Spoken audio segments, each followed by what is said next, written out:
So hello, welcome to the Expat Pod. My name is James, your host, and today I'm joined by Lucy, who we met on LinkedIn. You messaged me about being a guest on the podcast, which is, amazing and great that it's actually finding its way to new people who are interested in being involved. So I don't know, Lucy, you want to give a quick, trailer to your life and where you've lived?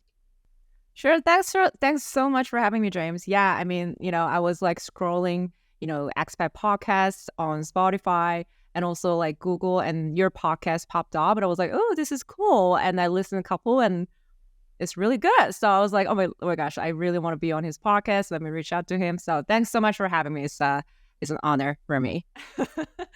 Yeah, and just to briefly introduce myself, my name is Lucy, and I'm originally from South Korea, born and raised there, and currently based in Toronto, in Canada. So I moved to Canada in 2018. So it's been about slightly over 5 years now. But before I moved to Canada, I also lived in Sweden. I studied there for a year during university as an exchange student. And after university, I moved to Singapore for work, and also, moved to Amsterdam in the Netherlands for work, and also Canada after. So yeah, so it's been almost a decade since I lived abroad. But expat life is definitely, I love it. And so anyone who's interested in moving abroad and living abroad, I highly recommend. It's one of the best experiences ever. Well, thank you for that kind of whirlwind introduction. I'm sure we'll dig into the reasons why and the experiences you've had in section 1, 2, and 3.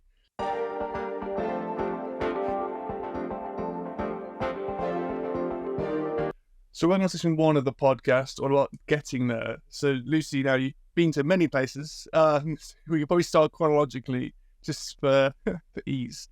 So you left home. Did you start studying in South Korea first, or did you go straight to university in Sweden? If so, kind of how old were you when you moved? Yeah, sure. So I born and raised in South Korea. So after high school, I went to the university in Korea. And during university, we have this exchange student program, right? So, there are many universities on the list, whether, and then Sweden, Germany, USA, Canada, many universities there. And then I wanted to go somewhere as far as possible, completely opposite culture, so to speak. So I decided to go to Sweden. So I remember it was my third year of university, I think. So I decided to go to Sweden. I applied to go there. So studied there for about a year. So that's how I moved to Sweden for a year. And did you have many other choices of places you could go to instead of Sweden, or within Sweden itself? Did you have choices, whether it's going to Stockholm, Gothenburg, Malmo, or a smaller city like what you went to? Yeah, because my major is, I double majored in mass communication journalism. So I wanted to study, communication. So for our major, I remember Jeon University was just one. I remember for the IT engineering school, I remember there was a Linköping University as well. I can't recall 100%, but like for my major, I remember it was Jeon University. Nice. And anywhere else in Europe where you were looking at, or further afield? Like other countries? Other countries. I was slightly tempted by the United States, because I've never would live there. So thought of like I don't know, like about the UK, but like when we grow up, like we are always kind of like fantasized by this American university campus life. Really? Yeah, I don't know. So I don't know. Like we have this Hollywood movies and stuff like that, and then like cheerleaders and the sorority, this kind of stuff. So I was thinking, oh, maybe I should go to the United States. But then, no, I want to go somewhere completely different. So, because USA, I can go, anytime. But like Sweden, I wasn't sure if I ever go there like after university. So that's why I decided to go to Sweden. Yeah. And Sweden, I thought like you, it was a different university thing to the US, but from experiencing it, it feels quite American the way they do in Sweden. Yeah, especially like in Gothenburg. Anyway, they have like parades and all this kind of stuff, which is like really cool. But it feels like it's you're in like a sorority or a fraternity when you join a society. So, whereas in the UK, you don't really have that. Oh, you don't have that in the UK? No, you just have your friends, and then you live in a random house, and yeah, you just kind of like make you get put into halls of residence in your first year. So you, for me, it was with 6 people. I was one of the 6, and I had one person doing like a maths-based subjects. I did engineering. 2 people did sports science. 2 did kind of zoology and animal behavior studies. And that was it. You mix with random people. Oh, cool. And then you go and find your second home for second year and your home for third year with your friends, and that's literally it. And my master's was the same thing. You just get put into a random room. So you didn't join a fraternity or anything. That didn't really exist. Maybe you joined a sports team and you would make friends that way and live with them. Especially if you did like rowing, which would mean getting up at 5 a.m. in the morning and going to the gym. You might live with the other rowers because otherwise you probably annoy your housemates.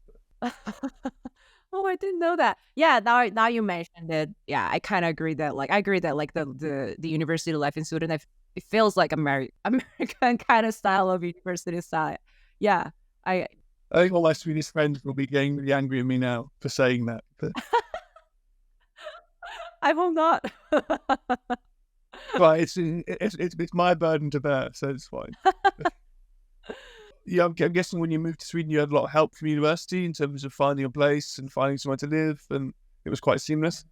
It was like very seamless. There was nothing for me to worry about at all. I think I didn't do anything pretty much. I just like packed my bag and just go there because university, they just like took care of everything. Like the residence, there was like one of the cool things about Jönköping University, we had so many international students. So every classes were delivered in English. But we're mixed with a lot of international students, also Swedish students. And we did a lot of group projects with Swedish students as well. So it was really fun activity. And then the school actually did have this residence, like a super huge residence area where, all these international students live together. So it was very cool experience.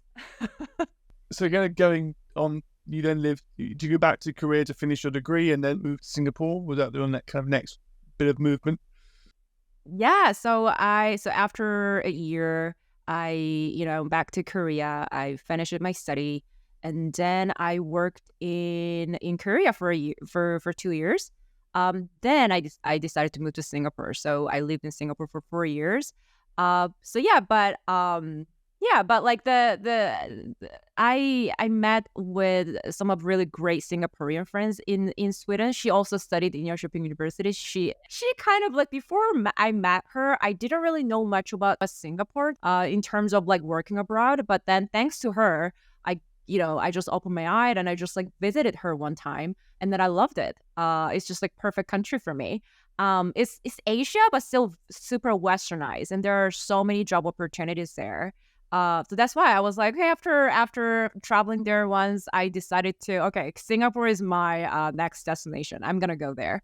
So yeah, that was just the reason. And how was that finding work? What was the kind of process? Did you just go on job boards, go on LinkedIn or something, and find opportunities and supply for them, or did you have some help from your friends? Or yeah, so it's actually like quite some time ago. It was like 2012. So it's more than it's quite some time ago. Over the 10 years ago now. I was lucky, so because I found a job before I moved to Singapore. So the company took care of the flight ticket and my 1 month, the rent, like what is it called? Like they have this residency that they made a contract with the company. So I didn't have to worry about anything when I first moved to Singapore. When I was working in Korea, I worked in hospitality industry, like worked for an airline company. And I knew that like hospitality industry is not the industry that I want to, continue my career path. So I didn't know what to do. So I was looking at the industries that are popular now and in the future are either tech or finance. So finance is not the industry that I'm interested in. So that's why, you know what, Singapore is like a hub of tech, and there's so many like tech jobs there. Why don't I just apply for a job? So I remember I used this job board called Job SDB. Like it still exists, I believe, like at Job SDB and Job Street in Singapore. LinkedIn was not as much as popular as much as not because it's 10 years ago, but if LinkedIn was popular as much as popular like now, I definitely would have used LinkedIn as well. But yeah, I used like kind of like locally popular job board to find a job in Singapore. So yeah. In terms of accommodation, so obviously you found a job and you got support getting over there. Did they also help you with getting somewhere to live, or was that something to find yourself? Yeah, so they actually arranged the first month actually. So they have this kind of condominium that they have like partnership with, I guess. So when they bring like kind of like foreigners, I guess, like they kind of like they just like made us to stay there. It was a beautiful place. The great thing about like living in Singapore is that like in South Korea is living in, I don't know if anyone who traveled to Singapore or lived in Singapore, they would know. But like, living in Singapore, it makes you feel like you're living in a resort or something like that, because like there's a condominium, there's a swimming pool, like huge balcony, like all of a sudden you feel like, oh my goodness, like what's going on with my life? So yeah, it's so they arranged this place for me for a month, but then like during the first month I have to look for a place. Yeah. So then I was at Singapore and you spent 4 years there.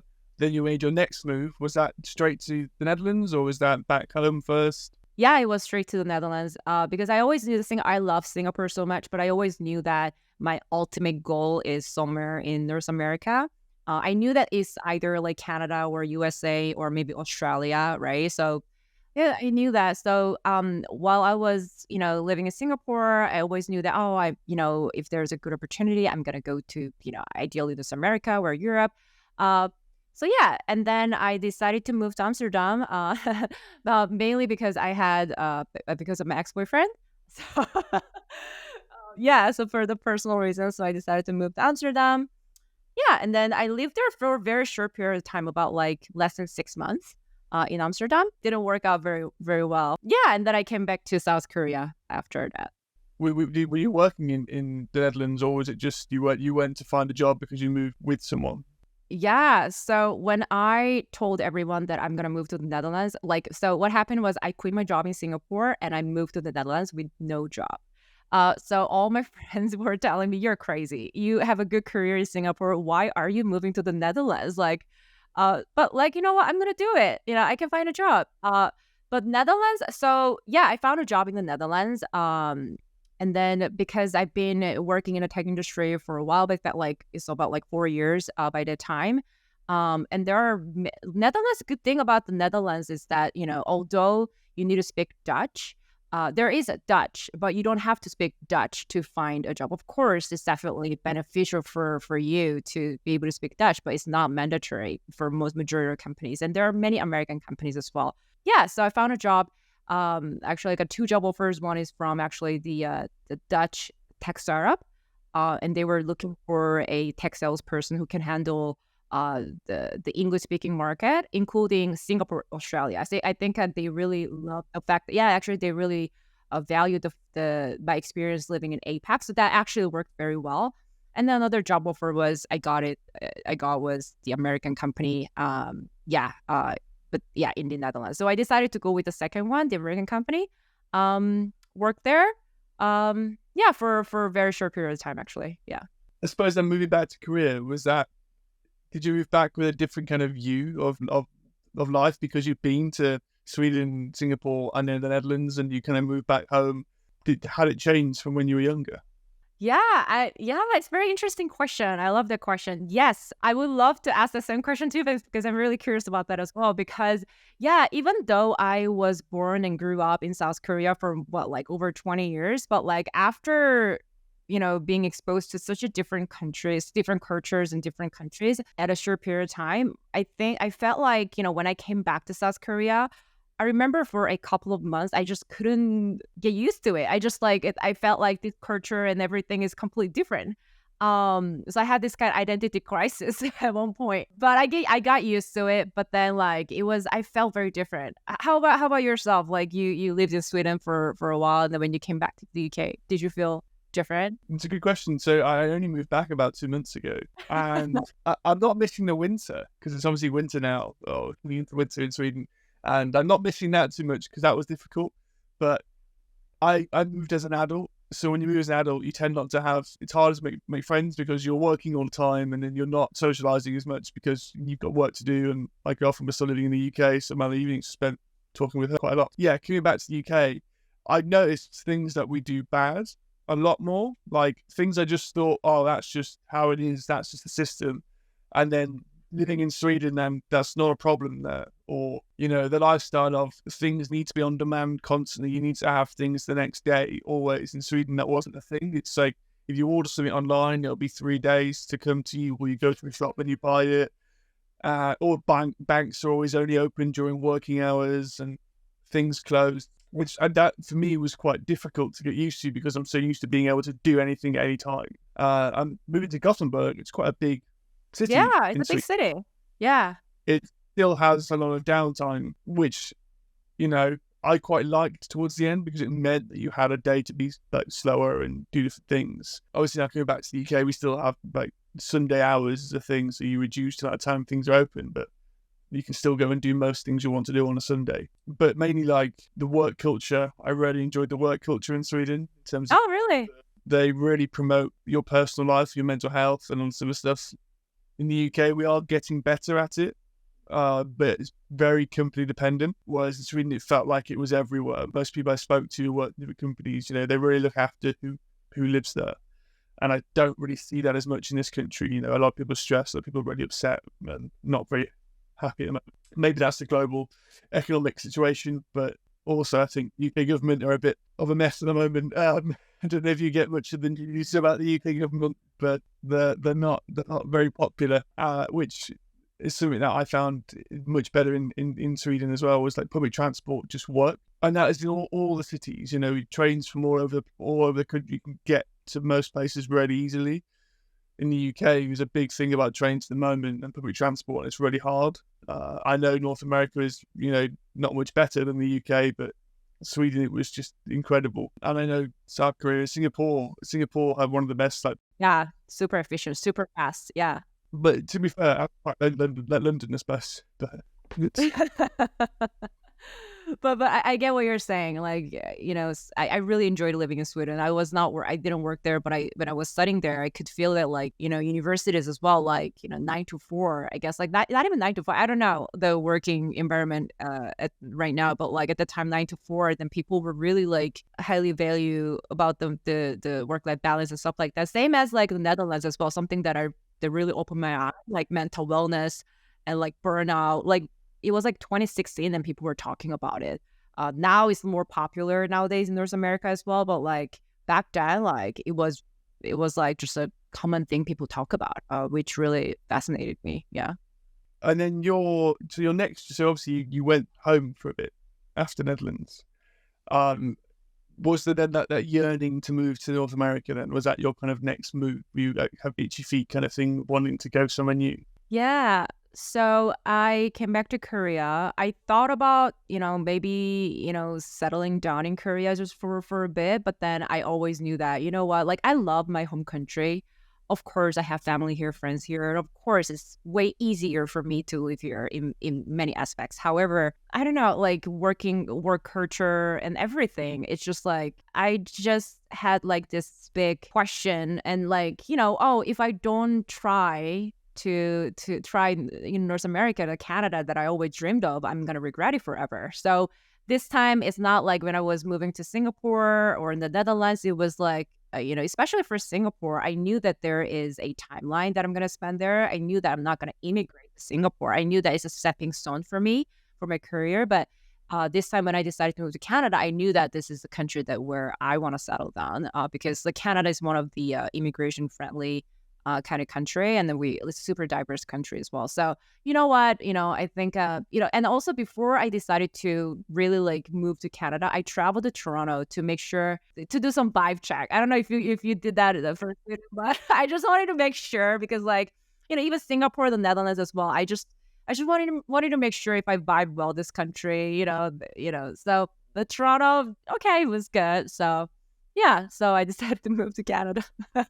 And in terms of finding work, did you already find work before you moved, or accommodation, or how was that? Yeah, so Canada is a little bit different, I would say, in terms of like depending on many scenarios. But Canada is usually people move there with a permanent residency, like PR. There are many different ways to move there, but I moved there to study. As I studied in Canada, and then I got the student permit. And then when I arrived in Canada, it was 1 year kind of program. And then while I was studying, I was also working as well. Yeah. So when you study, like they give you no. Yeah, when you study, you can work. I think now it's changes, but like at the time, like part time, you can work at a company. And then after graduation, you're gonna get like open work permit in Canada, which means like you can work for any employers. And then with that experience, you can apply for PR, and then you get the PR and stuff like that. So that's the whole procedure. But then like if you are younger than 30 years old, and then depending on your nationality, there's a huge working holiday program as well, which is very popular in Canada. Yep. So a lot of people are doing that as well. So that's just another path anyone can try if you want. Yeah, I actually looked at going to University of Toronto when I finished my bachelor's, but it was very expensive. But I started speaking to the Canadian immigration during my final year in my bachelor's, and I still get emails constantly saying, immigrate to Canada because I'm an engineer and because I'm English. The Commonwealth really helps in terms of getting the very good relationship between both countries. And yeah, you can get a 2-year visa. You just need to have, I think, a certain amount of money in your bank account, and then you can move, which is like, it's really quite exciting. But I'd like to have a job, I think, before taking the risk of moving somewhere. It's that, I'm quite comfortable in, not wanting to have to just eat into my savings but I'll look in the future. Wonderful. Is there anything else you want to kind of talk about before we go into the next section?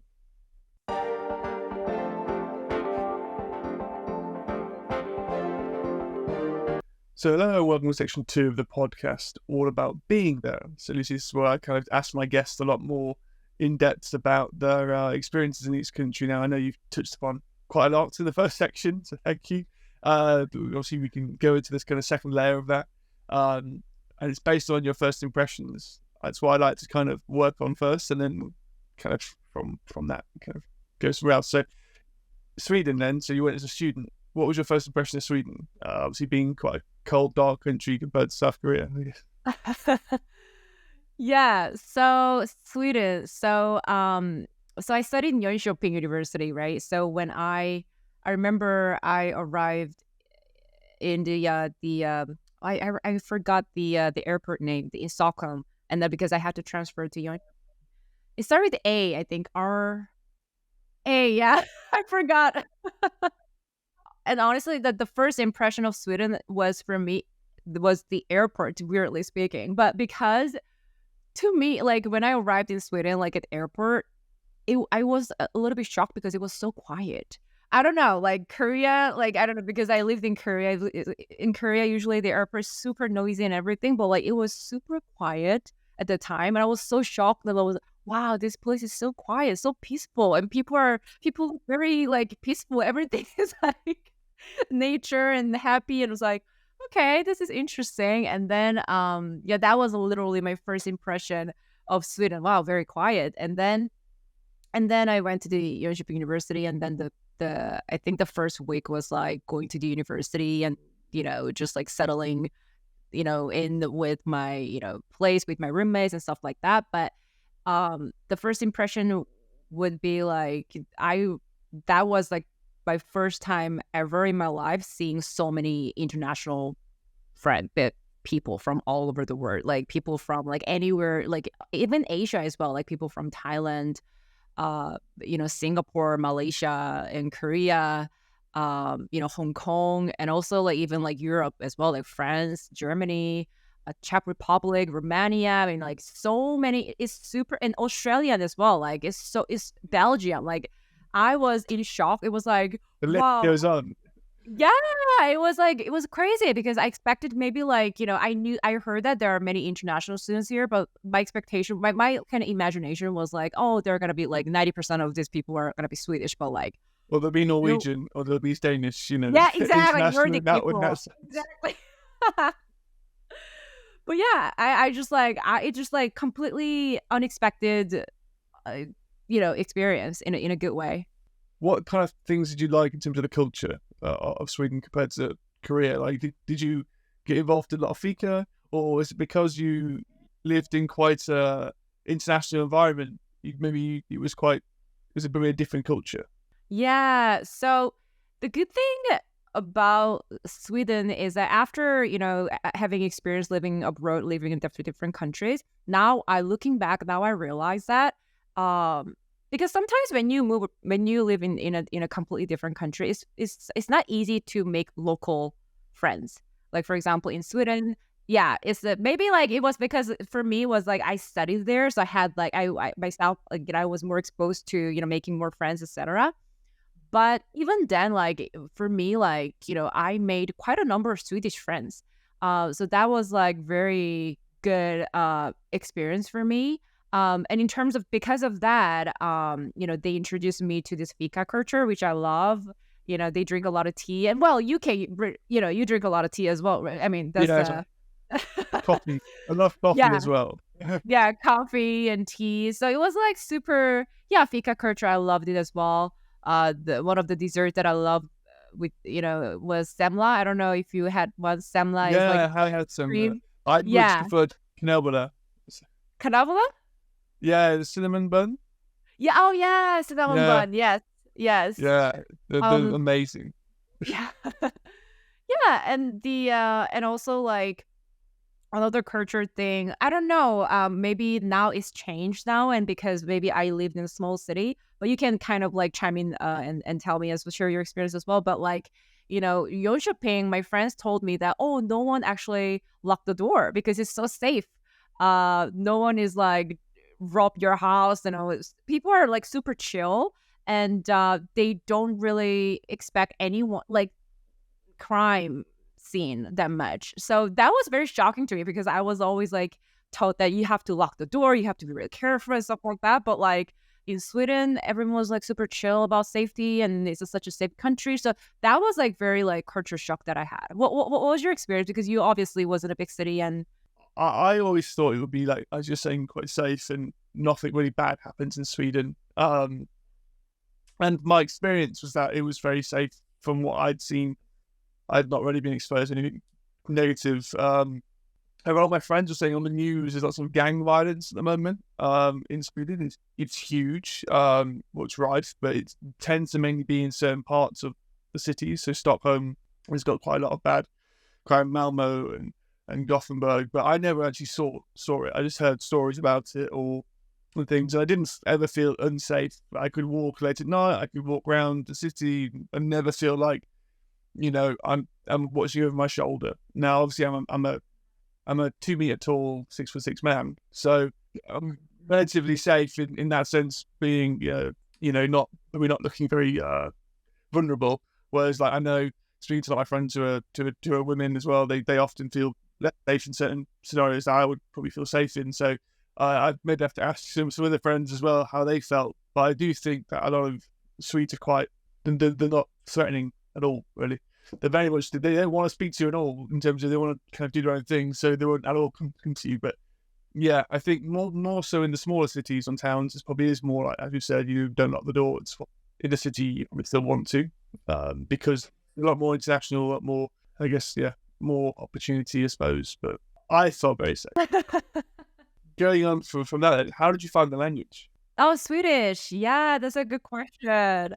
So we had a Swedish class, but oh gosh, it was difficult, and I gave up. I love learning languages, but I couldn't. I don't speak Swedish at all. I lived there for a year, but I don't speak. What about you? How do you find Swedish?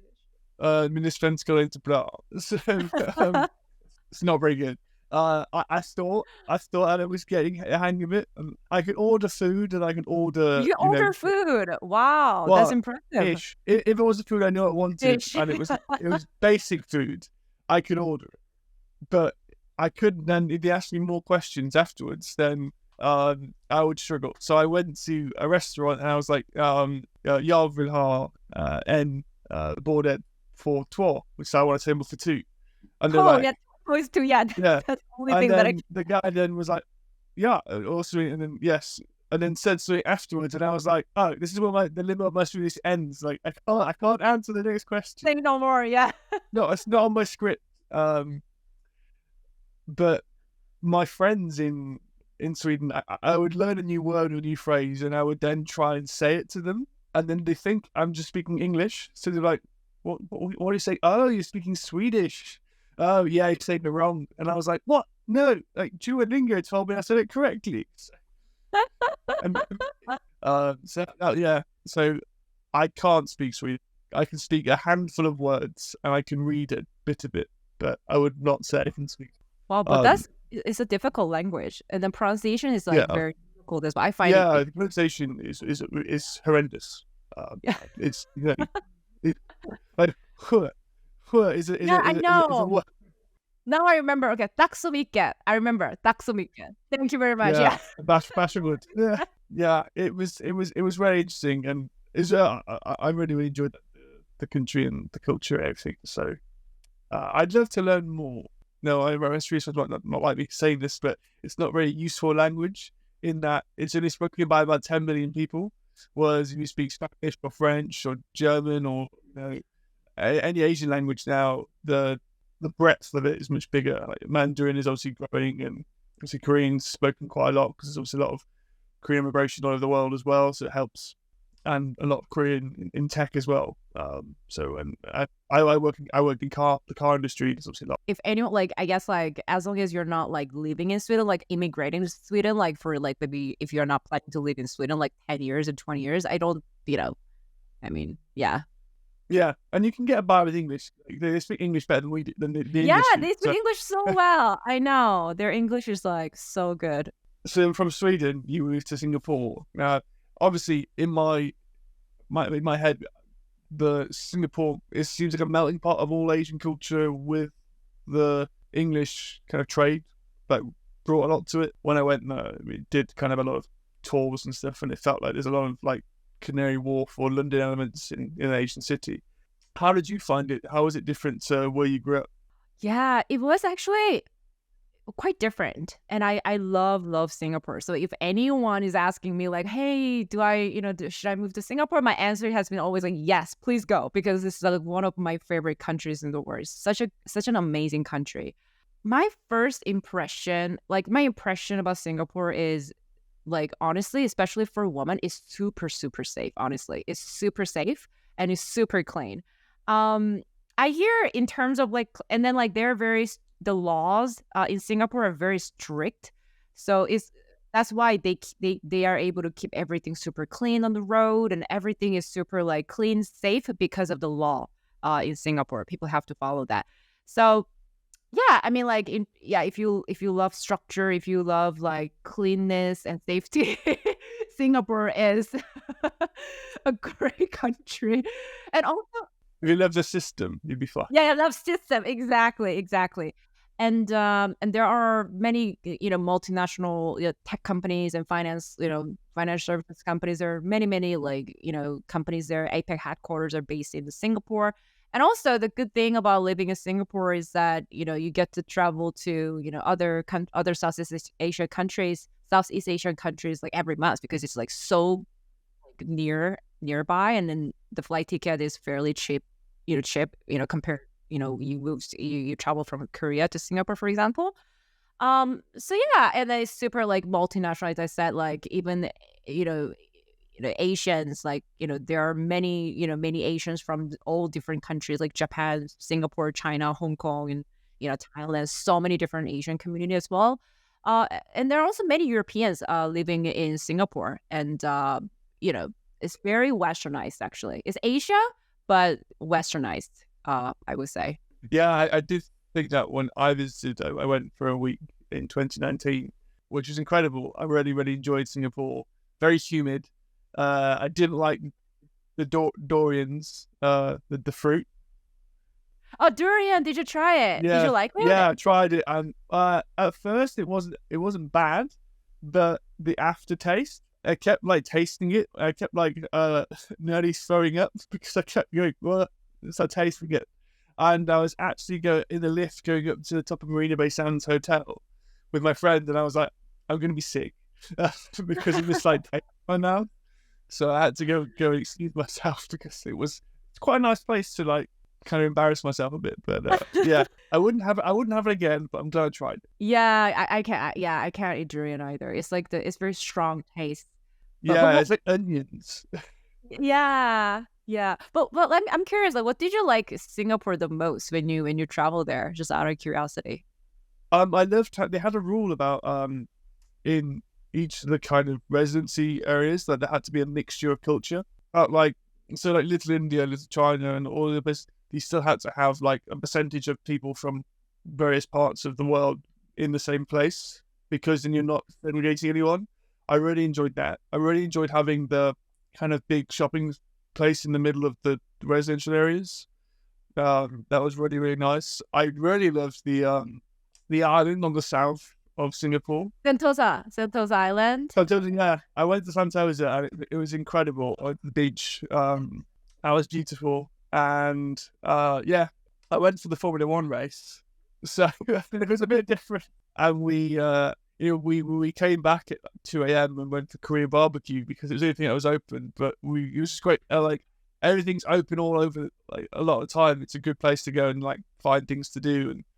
And the city just seemed to. It was very clean, very very nice. And yeah, I felt safe, as you said, and I felt like it was part of something which was.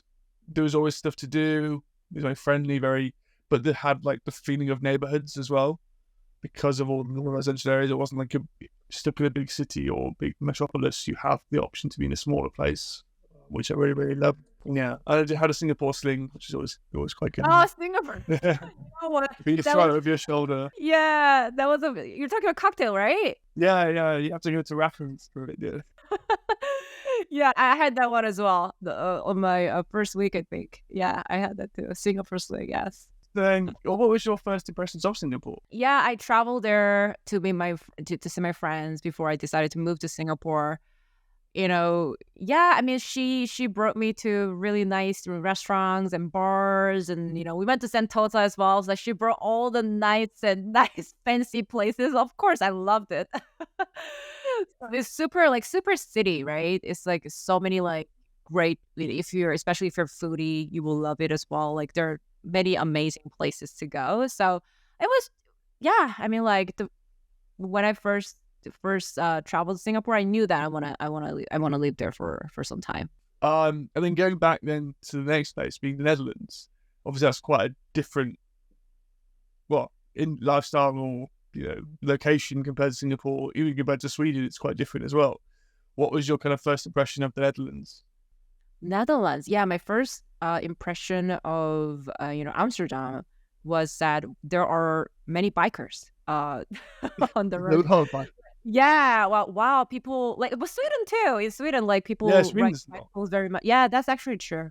But like Amsterdam, like it's very, how to say, it's very cute. It's such a cute city and cozy. Like I remember all the canals. Yeah, it's really beautiful. It's super cozy and amazing farmers market on Sundays. And then when you go to these cafes, like it's super dark and a lot of like restaurants and cafes are in the basement in Amsterdam, and it's super very cozy. My description of Amsterdam, yeah, super cozy. And I don't know if you've been to Amsterdam, but like I recommend Well, I was there this summer. So. Oh, you travel a lot. I took a train from Gothenburg back to the UK via Amsterdam because we had some friends who were living there. So we went for a few days. It's just quite nice. Yeah. And they have this mint tea I don't know if you try, like, I don't know, like, my friends were telling me, like, oh, in Amsterdam, oh, like, people usually eat, like, drink mint tea with apple pie with, I don't know if it was ice cream or something like that, the signature kind of, like, dessert or whatever. So, yeah, I don't, mint tea is, like, super popular in Amsterdam. It's just like a mint with, Yeah, mint tea I've had a lot. Mint tea we have in the UK, and I have that quite often, but not with the pie. The combination I've not tried. so good. Apple pie, I think. It was so good. So good. Stroopwafel is all I tend to have when I go to the Netherlands, which are like the caramel waffles. The very thin one. Yes, that's really good too. Yeah, I forgot about that. Yeah, that's super good too. Yeah, super good. They're amazing. Yeah. Dutch, did you learn much of the language, or No. did you need bigger? I didn't even try. Yeah. No. I think I learned dankjewel. That's the only word I know, which is like thank you. Yeah. Do you know how to speak Dutch? Do you know Dutch? No, I was learning a bit. I got offered a job though when I was younger, and I was nearly moving there like this summer, but I didn't in the end because other situations and Brexit. But yeah, I did learn quite a little bit of it, but then it's quite similar to German, quite similar to Swedish in terms of the sentence structure and the words. So I've probably got a bit lazy with it. I wish I'd learned more. I try to learn as well, but like like especially the pronunciation, I just feel like even German as well. Like I just can't like. But like for example, like French pronunciation is very difficult as well. But like Spanish, you can read and speak, right? But like I don't know, like Dutch or Swedish is a little bit difficult for me at least. Yeah, well for me as well, but because I learned German quite a lot. Oh, It's quite similar to Dutch and Swedish. Swedish more so that I obviously spent more time learning. Whereas for me, Spanish, I've got a very good Spanish friend, and he's like, "You're saying things wrong constantly." And I'm like, "I'm trying." It's like I watch a lot of tennis, and I'm like, Carlos Alcaraz, and everyone's like, "It's Alcaraz, Alcaraz." And I was like, "I'm sorry." I'm sorry. Yeah. That's funny. Now Canada is again completely different continent, different culture. Yeah. Very French influenced as well as British. Yeah, true. How did you find that? Obviously, Toronto is such a multi-cultural city and a great city, but what was your impressions of that? Toronto, honestly, I asked these questions to my friends as well. Like, how did you feel about like Toronto when you first arrived, in Canada? Because I was curious if I was the only one who feel this way, but actually it was super. I didn't have any culture shock actually in Toronto because like in Singapore or in Amsterdam, it's not even a culture shock. It's just like, oh wow, like I need some time to, be adjusted to this new environment and stuff like that. But Toronto especially is super diverse, and then I didn't the first week I remember like I didn't feel I felt like I already belong to this community. Like for example, when I first arrived in Amsterdam, I felt like I'm the outsider. I have to be, I had to adapt to this new culture, which is of course when you move to a new country, of course that's what you expect. But in Canada, especially in Toronto, like so many immigrants there, so many people from all over the world. So like you just like feel so belong. That's how I felt. Like I get used to it very, very fast. So it was very easy transition for me among all the countries. Toronto was very easy transition. I guess obviously living in Singapore and Sweden and Netherlands, where English is obviously the main language you would have spoken to the people. Would that help you a lot when you moved to Canada as well, being obviously an English speaking country? Yeah, definitely. Yeah, because like, even like, when you lived in Sweden, right? And then even Sweden, Netherlands, even if like the local people can speak their, English very well, but like everywhere, like for example, in Amsterdam, like when you go to a cafe, when you go to a restaurant, in the road, everything is written in Dutch, right? So like, of course you don't have to speak Dutch, but like, you always have this kind of feeling that, oh, what is this? Like, do I understand? We need to understand something. Yeah. But in Canada, in that sense, it's like, so, yeah, definitely. It was like that English speaking country makes everything so much easier. Yeah, that's true. Good point. I guess being in kind of from a working environment, obviously you've worked in Singapore, Korea, Netherlands, and Canada. How have they compared from a working culture perspective? Yeah, there are many big differences actually. So Korea is such a homogeneous country, and then we're quite traditional. Yes, things are changing, but like we do have hierarchy system, and then being humble is very highly valued. You don't really brag about things. You don't really raise your hands and like share your opinions, especially to the superiors, especially to your boss and stuff like that's the kind of culture. There's a culture that where I was used to. Then when I moved to Singapore, of course it's Asia, right? So, but it was like very flat. Like I didn't feel any hierarchy in Singapore.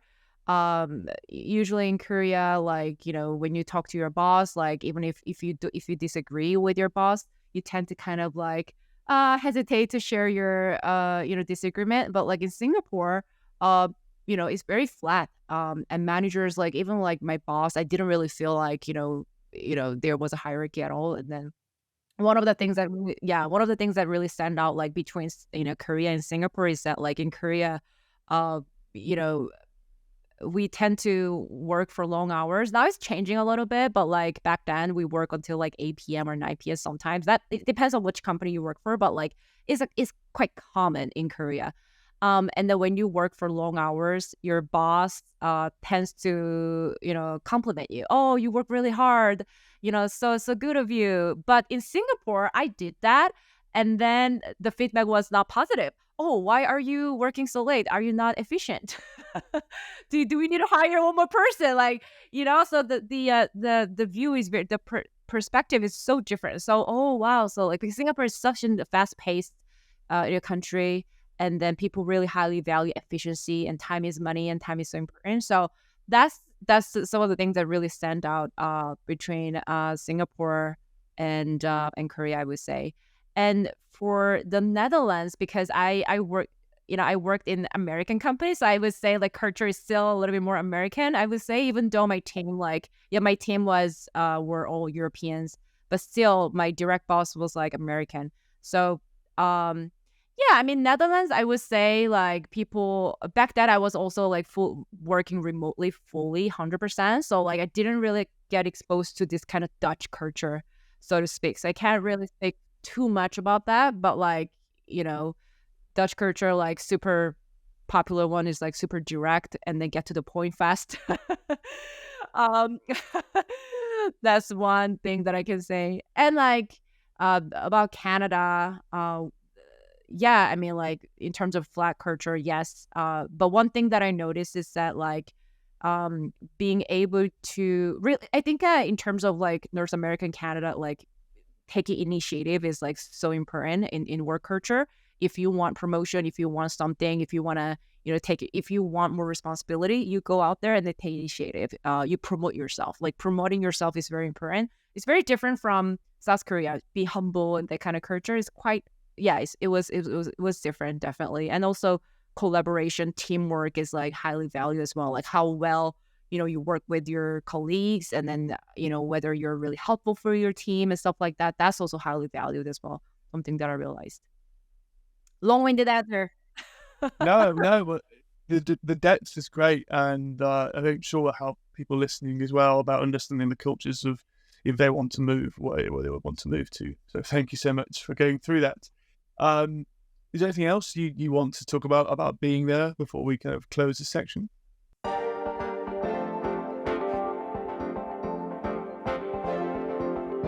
So I know welcome to section 3 of the podcast, which I've not actually named yet. I've been saying this since the first podcast episode. I should actually name it. But effectively, it's a review of your time. It's a review of if you could look back at what you've done before and change anything or give advice to people. That's the kind of purpose of this section. So the first question I tend to ask is, if you could go back to yourself when you were leaving university to go for a year in Sweden, and you could give yourself some advice, similarly leaving for Singapore, the Netherlands, and now Canada, what would you tell yourself to do differently? And maybe the Netherlands one, you maybe wouldn't have gone if you could look back, I guess. That's funny.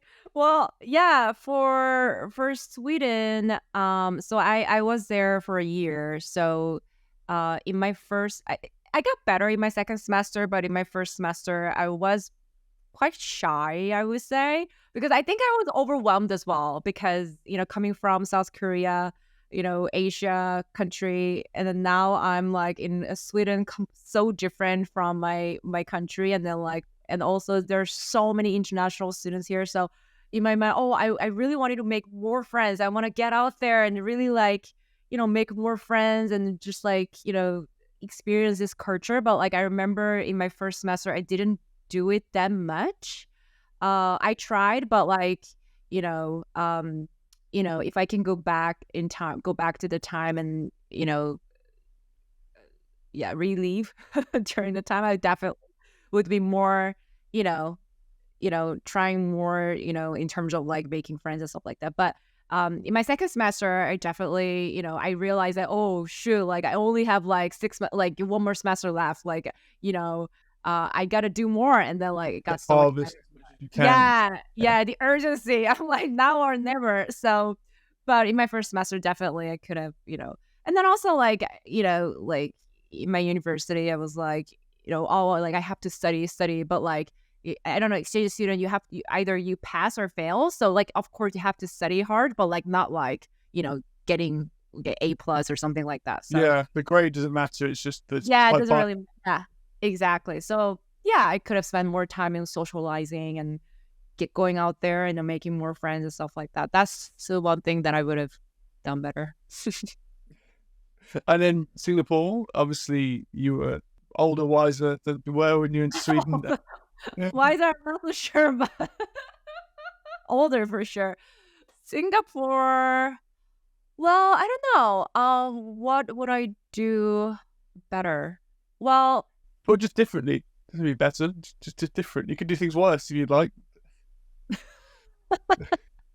I mean, Singapore actually, like I to be honest, like Singapore, I have no regrets. Because that's the time when I, in terms of career as well, in terms of, there were many great career opportunities in Singapore as well, and I made a lot of like good friends at work and also, outside of work. So definitely, but maybe in Singapore, I would say I spent all my energy in my career, so to speak. Like it was very career-oriented era in my life. So maybe like I could have like done something more activities outside of work.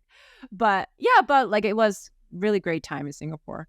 So yeah, I don't have an answer. Sorry, I can't think of like. No answer is also a good and unacceptable answer. We just relive everything the exact same way. Not that my life was so perfect in Singapore, just like to FYI. It was obviously not, but yeah. But the highlights were still the same too. And then the Netherlands, what did we do?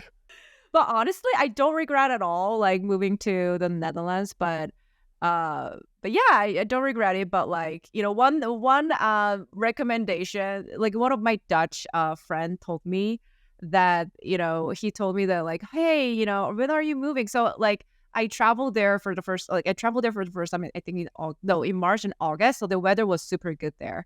And then, when are you officially really moving there? And I told him like, oh, like November, and don't go in November. And why not? And then like the weather is going to be so bad and you're going to be depressed and it's going to be so gloomy. So Greg was like, no, it's fine. Like weather doesn't affect me that much. But then, oh my goodness, like, if I can go back in time, I would probably, move there earlier because November was like very brutal. I remember it was very difficult for me to adjust to this new. It was so dark. I missed sun so much. I don't know. Did you experience with this? Yes, yeah. I'm the cold, but I moved in August, so I got to have the kind of tail end of the summer. And I've been quite a lot for work as well. I've been at Christmas time, and I've been at in the summer as well in my job because I moved for work. So I'd already been kind of living, working with Sweden and traveling quite a lot to do some testing, and I just moved so it would be more permanent. But yeah, when you're moving there, the first winter is always the hardest. And if you can survive the rule I got told, if you can survive 2 winters in Northern Europe, then if you've come from a different climate, then you're fine. It's all about surviving the second winter. Which... So true, so true. Oh yeah, the Well, I guess weather. Canada must be quite. Because Canada must get really cold. But Canada, yes, Canada is super. So the thing is, Canada is super cold. But the thing about Canada, of course, is super cold. But there is always sun. So during the daytime, like for example, Amsterdam, like the weather is not like super cold or anything like that, but it's super gloomy and there's rain and everything, right? Whereas like Canada, Toronto, of course, it's cold, windy, and everything. But during the daytime, there's sun, and you still get the sun. You get some sun, right? So there's a main difference. And also, winter is okay, but then the problem, the thing about Canada is winter is so long. So like we have like blizzard. I remember last year we had like snowstorm in April. So that is April. Yeah, that's the that's the hard part. But yeah, but I prefer a cold weather with sun than a gloomy weather, just for me. But everyone's very different. I know like some of my friends, they really don't like winter and cold weather, so then like it's gonna be a little bit difficult. But yeah, for me it was okay. But in Korea, there's some cold weather, right? Because you can ski in Korea. From what I Yeah, we understand. do. Yeah, maybe that's why I'm Yeah. used to it. Yeah. Yeah, we have winter, so that's why. Yeah. Yeah, because I guess for me, like I think of Asia, I think of like picturesque Bali, like sunsets and stuff. And obviously, it's a huge continent. It's like thinking of Europe and just thinking of one place when Europe stands from northern Sweden to Spain and the completely different climates. It's quite ignorant to think otherwise. So yeah, and Japan as well, because Japan gets kind of all 4 seasons as well. From the obviously Winter Olympics was there and Summer Olympics. Korea's obviously had the Olympics as well and things. So obviously, you must have such a varied climate. It's not like in Malaysia though or Singapore. It's quite tropical, so kind of just the same all year round. It's the same 12 hours of sun, 12 hours of dark, and Yeah, lots of rain for 10 minutes yeah, and then lots of nothing. rain. Yeah. Yes.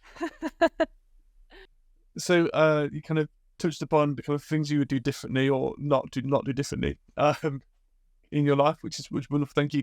Kind of advice then for people who would live abroad or move. So first thing is advice from anyone leaving Korea to live anywhere in the world. What would you kind of what would the bit of advice you would be, being someone who's going to grow up in Korea to live either in Europe or in North America? Would there be something which stands out as a thing to say to whoever's listening? Yeah. First thing that I would suggest is definitely, expect some like, how to say, like embrace culture differences, I would say. Because like, for example, Korean perspective, we are raised in such a homogeneous country. So we have like, sometimes like certain things we're not used to it, so when we go abroad, like Singapore, for example, I learned so many, because Singapore is a melting pot. So it's just like so many different things just open my eyes. So just be open-minded and expect that there are definitely gonna be differences, but like, be open. But usually like people in Korea, for example, if they want to move abroad and live abroad, they usually expect some differences there. So, and also don't be shy to I was being shy. That's why I'm saying this, but don't be shy, and take initiative. If you want to make friends, just take initiative and, go to them and talk to them first. And everyone is like, if you push them first, everyone is very receptive and they're like very welcoming you. Yeah, so that's a couple of things that I would recommend. Also, if it's possible, I really highly, anyone who's thinking of moving abroad and, living in a completely different country, I definitely would recommend traveling there at least once before you make a final decision, if it's possible. To do some like really like understand the country and doing some vibe check. So I recommend that. Listen to lots of podcasts as well. It's a good advice. Yeah. Oh yes. Listen to podcasts. Yes. Yes. Anyway,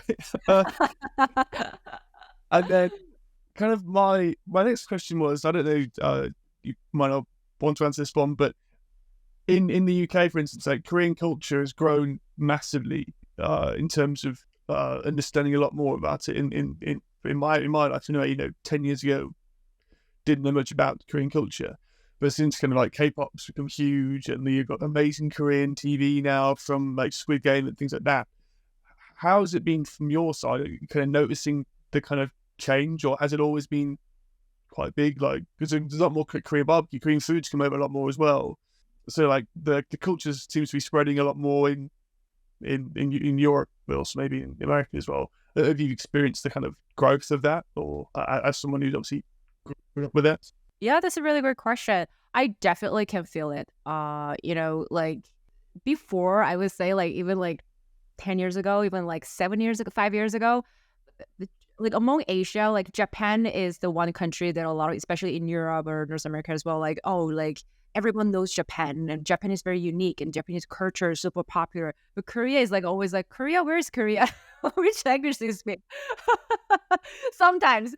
So that happens, but now it's like dramatically changed, like thanks to K-pop and all this like Korean culture.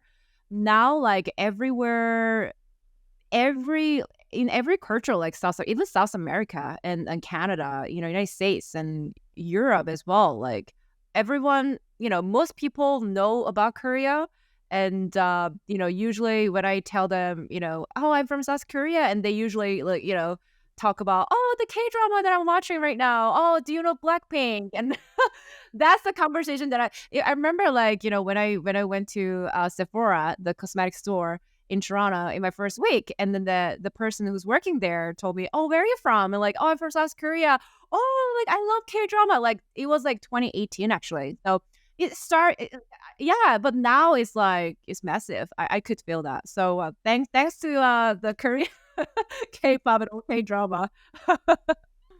And what is there kind of an opinion within the Korean kind of I guess culture of that spreading? Is it obviously amazing that your kind of culture is being seen a lot more or being observed, or is it kind of like, is there some apprehension about it? I mean, like, we are just surprised that, like, even for me, I can speak for myself, for example, like, before, like, it was very difficult for example, Korean, K-pop star, can go to America and, get, like, so much popular, like BTS, right? It was BTS, like, more popular. It was just, like, it's just something that we couldn't even imagine. So, like, but now like we tend to feel like, oh, now BTS is like super popular, and now more K-pop stars are getting loved worldwide, which is like I think we're very excited about this because before we were not very like as popular, but now we're getting so much attention, and now like there are many foreigners like want to move to South Korea actually.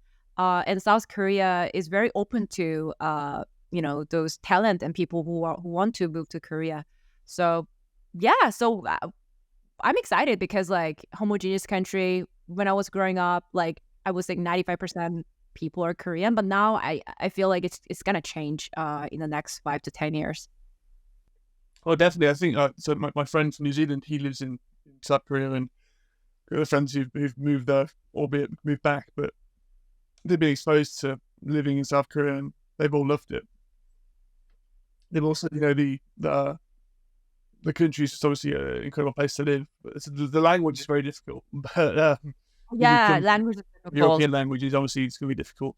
But other than that, it's not been too bad. They've really enjoyed the time and loved the culture and everything. And as you said, it's great to see that the representation globally for a country which I only knew about for tech basically, because a lot of what I studied was based around technology and understanding about like obviously Korean being leading in a lot of work and lots of things that I've worked in. But knowing that the music and the arts coming out of there obviously strikes such a chord with people all over the world. And the thing is, it's a lot of like the songs, for instance, in K-pop, is still in Korean.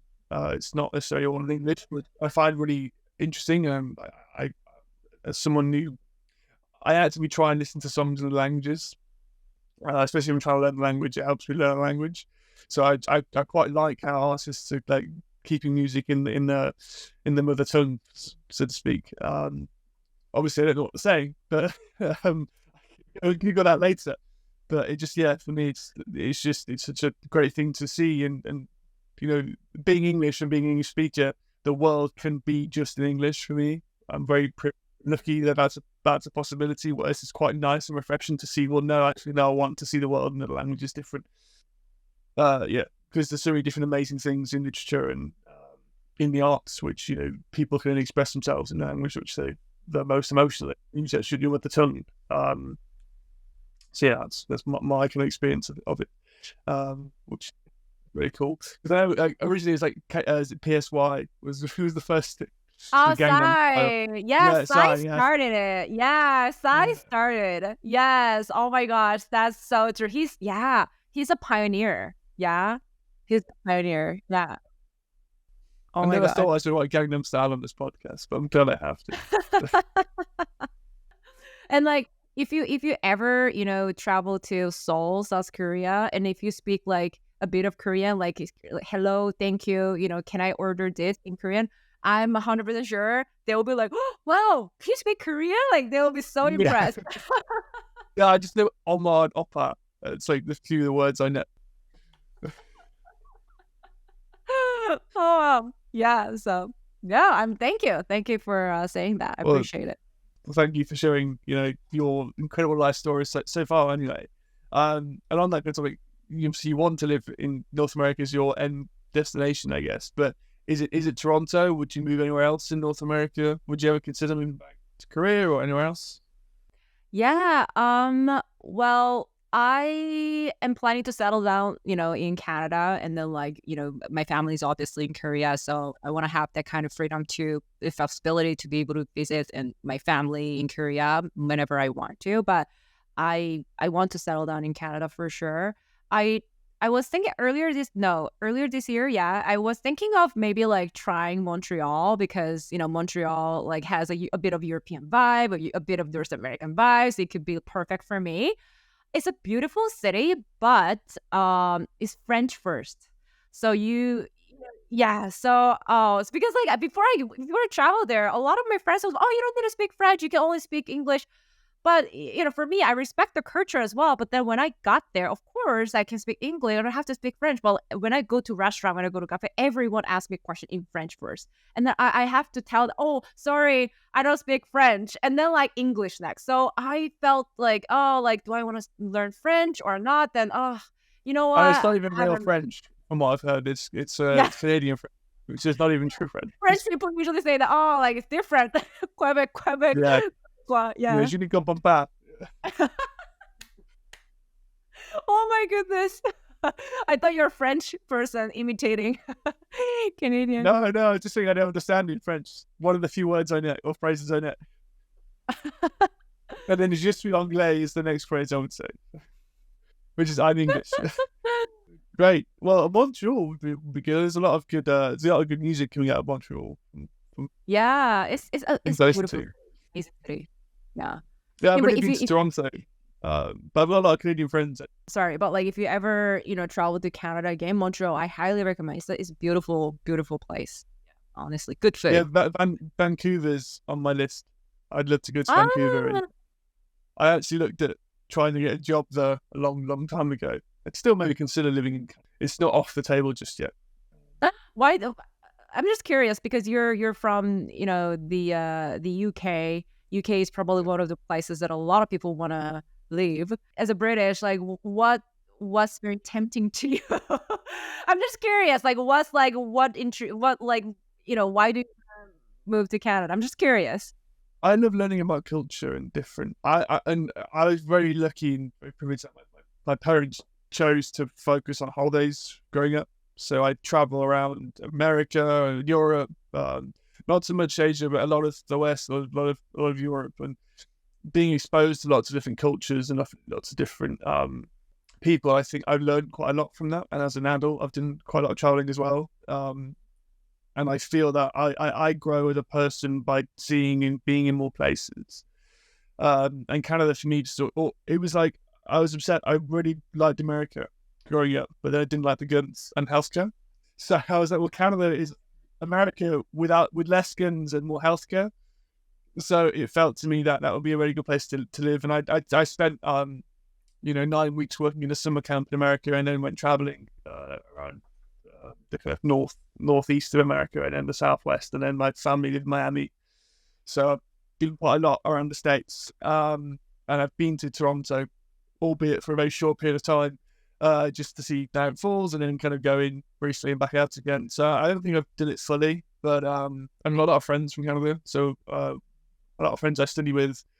Like one of my friends lives in Sault Ste. Marie, which is not too far from Toronto, but still far enough. So a long drive. And I've just always been enticed by the opportunity to be there. And I feel like I always know that I can always come home. So I don't like to come home. But my dream is to be able to kind of live in different places throughout the year and just travel around. So I'd move like city by city and be a digital nomad. That's the kind of long-term goal of, before I settle down somewhere, would just be to move, from Europe, through Asia, then go to Australia, New Zealand, the Pacific Islands, and then South America, North America, and then settle somewhere after that. Yeah, that sounds like a good plan. You try out like every places before you settle down. I think that sounds epic. That sounds like an epic plan. Yeah. That's good. Well, yeah. You kind of live that yourself. The inspiration. Oh gosh. I have to live up to that. Okay. Yeah, so that's it's on the horizon, hopefully for me in the future, but not the near future, but maybe in a year or two that might start into fruition. Depending on work, but work obviously would kind of limit that. If I can get a job where I can work completely remote, that'd be amazing. Maybe this podcast will start making me money. Yeah, who knows, right? Who knows? Yeah. Anything else you want to talk about in terms of your advice? No, all good. Like we talked we covered a lot, so you know, all good. I don't have any.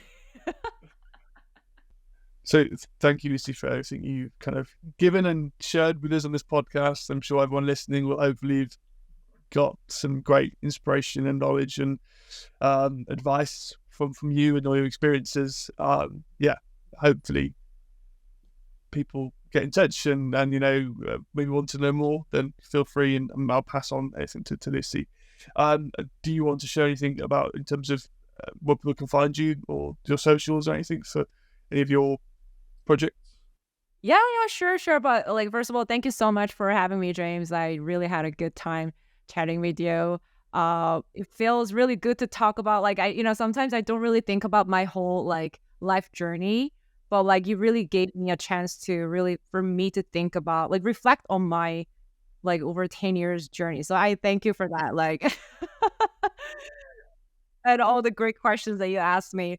Yeah, so thank you very much. And definitely, I'm going to recommend your podcast for anyone who's who is planning to move abroad. I think your podcast is a great platform, sharing many different kind of stories. So people can feel how it's like to live in a certain country without actually traveling there. So that's what is really amazing, I feel. So thank you so much. In terms of social, just LinkedIn is the best place to kind of find me and connect with me. If anyone who has any questions, it's just LinkedIn, Lucy Jeon. That's it. I'll put a link in the show notes for everyone if they wish to find you. Brilliant. Well, as I said, thank you so much, and we'll see you next time for the Expat Pod.